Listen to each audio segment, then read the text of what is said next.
విశిష్టమైన కోటి సోమవారం కార్తీక మాసంలో శ్రవణ నక్షత్రం ఉన్న రోజును కోటి సోమవారము అంటారు. ఎంతో పవిత్రమైన కోటి సోమవారం రోజు శివాలయ సందర్శనం, అభిషేకం, ఉపవాసం చేస్తే ఎంతో మంచిది. అదేవిధంగా ఈ రోజు చేసే దీపారాధన, ఆకాశ దీప దర్శనం, దానాలు, ధర్మాలు కోటి రెట్ల పుణ్య ఫలితాన్ని ఇస్తాయని పురాణాలు చెబుతున్నాయి. అంటే ఈ రోజు చేసే ఏ చిన్న దానమైనా అది కోటి రెట్ల మహాపుణ్యాన్ని ఇస్తుందన్నమాట.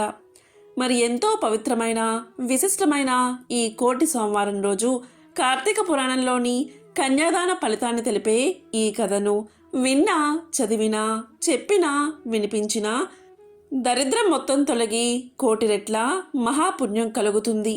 మరి ఆ కథ ఏంటో ఇప్పుడు ఈ వీడియోలో తెలుసుకుందాం. ద్వాపరయుగంలో వంగ దేశంలో గొప్ప పరాక్రమవంతుడు, సూర్యుడు అయిన సువీరుడు అనే రాజు ఉండేవాడు. అతనికి రూపవతి అనే భార్య ఉండేది. ఒకసారి సువీరుడు శత్రురాజులచే ఓడించబడినవాడై భార్యతో అరణ్యానికి పారిపోయి ధనహీనుడై నర్మదా నదీ తీరమందు ఒక పర్ణశాలను నిర్మించుకుని కందమూల ఫలాదులను భక్షిస్తూ కాలం గడుపుతూ ఉండేవాడు. కొన్ని రోజులకు అతని భార్య ఒక బాలికను ప్రసవించింది. ఆ బిడ్డను అతి గారాబంతో పెంచుతూ ఉన్నారు. క్షత్రియ వంశమందు జన్మించిన ఆ బాలికకు ఆహారాది సదుపాయాలు సరిగ్గా లేకపోయినప్పటికీ శుక్లపక్ష చంద్రుని వలె దినదినాభివృద్ధి పొందుతూ అతి గారాబంతో పెరుగుతూ ఉంది. ఆమె చూసేవారికి కనుల పండుగగా, ముద్దులకు మాటలతో చాలా ముచ్చటగా ఉండేది. దినములు గడిచే కొద్దీ బాలికకు నిండు యవ్వన దశ వచ్చింది. ఒకరోజు వానప్రస్థుని కుమారుడు ఆ బాలికను చూసి ఆమె అందచందాలకు పరవశుడై ఆ బాలికను తనకిచ్చి పెళ్లి చేయమని ఆ రాజును కోరాడు.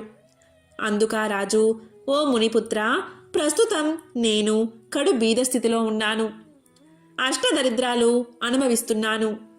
మా కష్టాలు తొలగడానికి కాను నాకు కొంత ధనమిస్తే నేను నా కుమార్తెని ఇచ్చి పెళ్లి చేస్తాను అని చెప్పగా, తన చేతిలో రాగి పైసైనా లేకపోవడం వల్ల బాలికపై ఉన్న మక్కువతో ఆ ముని కుమారుడు నర్మదా తీరమున కుబేరుడి గురించి ఘోర తపస్సు ఆచరించి కుబేరుణ్ణి మెప్పించి ధనపాత్ర సంపాదించాడు. రాజు ఆ పాత్రను తీసుకుని సంతోషించి తన కుమార్తెను ముని కుమారుడికి ఇచ్చి పెళ్లి చేసి నూతన దంపతులిద్దరిని అత్తవారింటికి పంపాడు. అలా మునికుమారుడు భార్యను వెంటబెట్టుకుని వెళ్ళి తల్లిదండ్రులకు నమస్కారం చేసి అంతవరకు జరిగిన వృత్తాంతమంతా చెప్పి భార్యతో సుఖమనుభవిస్తున్నాడు. సువీరుడు మునికుమారుడిచ్చిన ధనపాత్రను తీసుకుని స్వేచ్ఛగా ఖర్చు పెడుతూ భార్యతో సుఖంగా ఉన్నాడు. అలా కొంతకాలం జరిగిన తర్వాత ఆ రాజు భార్యామణి మరొక పుత్రికను కంది. ఆ బిడ్డకు కూడా యుక్త వయస్సు రాగానే మరలా ఎవరికైనా ధనానికి అమ్మ వచ్చును అనే ఆశతో ఎదురు చూస్తూ ఉన్నాడు రాజు. ఒకానొక సాధు పుంగవుడు తపతీ నది తీరం నుండి నర్మదా నది తీరానికి స్నార్థమై వస్తూ దారిలో ఉన్న సువీరుణ్ణి కలుసుకుని, ఓయి, నీవెవరు? నీ ముఖ వర్చస్సు చూస్తే రాజవంశయందు జన్మించిన వాడి వలె ఉన్నావు. నీవి అరణ్యంలో భార్యాబిడ్డలతో నివసించడానికి కారణమేమిటి అని ప్రశ్నించగా, సువీరుడు, మహానుభావ, నేను వంగదేశాన్ని పాలించే సువీరుడనే రాజును. నా రాజ్యాన్ని శత్రువుడు ఆక్రమించడం వల్ల భార్యా సమేతంగా ఈ అడవిలో నివసిస్తున్నాను.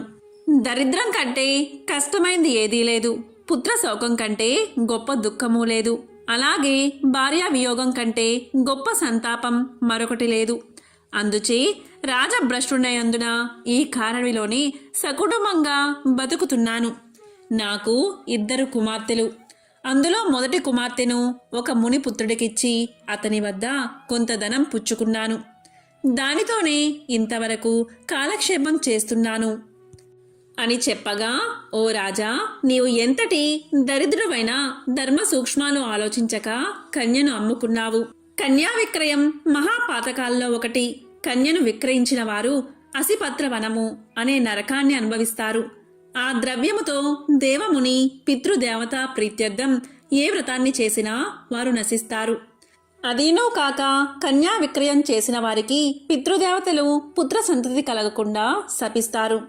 అలాగే కన్యను ధనమిచ్చుకొని పెళ్లాడిన వారు చేసే గృహస్థ ధర్మాలు వ్యర్థమొకటయే కాక అతను మహానరకాన్ని అనుభవించును. కన్యా విక్రయం చేసిన వారికి ఎట్టి ప్రాయశ్చిత్తము లేదని పెద్దలు వక్కానించియే ఉన్నారు. కావున రాబోయే కార్తీక మాసమున నీ రెండవ కుమార్తెను నీ శక్తి కొలది బంగారు ఆభరణాలతో అలంకరించి సదాచార సంపూర్ణకు ధర్మబుద్ధి కలవానికి కన్యాదానం చెయ్యము. అలా చేసిన ఎడల గంగా స్నానం చేసిన ఫలము, అశ్వమేధ యాగం చేసిన ఫలాన్ని పొందడమే కాక మొదట కన్యను అమ్మిన దాని పాపఫలం కూడా తొలగిపోవును అని రాజునకు హితోపదేశం చేయగా అందుకా రాజు చిరునవ్వు నవ్వి, ఓ మునివర్య, దేహ సుఖం కంటే దాన ధర్మాల వల్ల వచ్చిన ఫలం ఎక్కువ.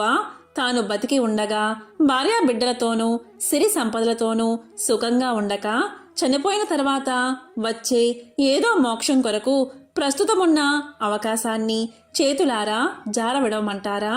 ధనము బంగారము కలవారే ప్రస్తుతం లోకల్లో రాణింపగలరు. కాని ముక్కు మూసుకుని నోరు మూసుకుని బక్క చిక్కి శల్యమై ఉన్నవారిని లోకం గుర్తిస్తుందా, గౌరవిస్తుందా? ఐహిక సుఖములే గొప్ప సుఖములు. కాబట్టి నా రెండవ కుమార్తెను కూడా నేనడిగినంత ధనము ఎవరిస్తారో వారికే ఇచ్చి పెళ్లి చేస్తాను, కాని కన్యాదానం మాత్రం చెయ్యను అని నిక్కచ్చిగా చెప్పాడు. ఆ మాటలకు సన్యాసి ఆశ్చర్యపడి తన దారిన తాను వెళ్ళిపోయాడు. మరికొన్ని రోజులకు సువీరుడు చనిపోయాడు. వెంటనే యమభటులు వచ్చి అతన్ని తీసుకుపోయి యమలోకంలో అసిపత్రవనము అనే నరక భాగంలో పడేసి అనేక విధాలుగా బాధించసాగారు. సువీరుని పూర్వీకుడైన శృతకీర్తి అనే రాజు ధర్మయుక్తంగా ప్రజలను పాలించి ధర్మాత్ముడై మృతి చెందిన తర్వాత స్వర్గమందు సర్వ సౌఖ్యాలు అనుభవిస్తూ ఉన్నాడు. సువీరుడు చేసిన కన్యా విక్రయం వల్ల ఆ శృతకీర్తిని కూడా యమకింకరలు పాశాలతో బంధించి స్వర్గం నుండి నరకానికి తీసుకువచ్చారు. అంతటా శృతకీర్తి నేను ఎరిగి ఉన్నంత వరకు ఇతరులకు ఉపకారం చేసి దాన ధర్మాదులు యజ్ఞయాగాదులు చేసి ఉన్నాను. నాకీ దుర్గతి ఎందుకు కలిగింది అని మనసులో అనుకుని నిండు కొలువు తీరి ఉన్న యమధర్మరాజు దగ్గరికి వెళ్లి నమస్కారం చేసి, ప్రభు, నీవు సర్వజ్ఞుడవు, ధర్మమూర్తివి, బుద్ధిశాలివి, ప్రాణికోటినంతా సమానంగా చూస్తావు.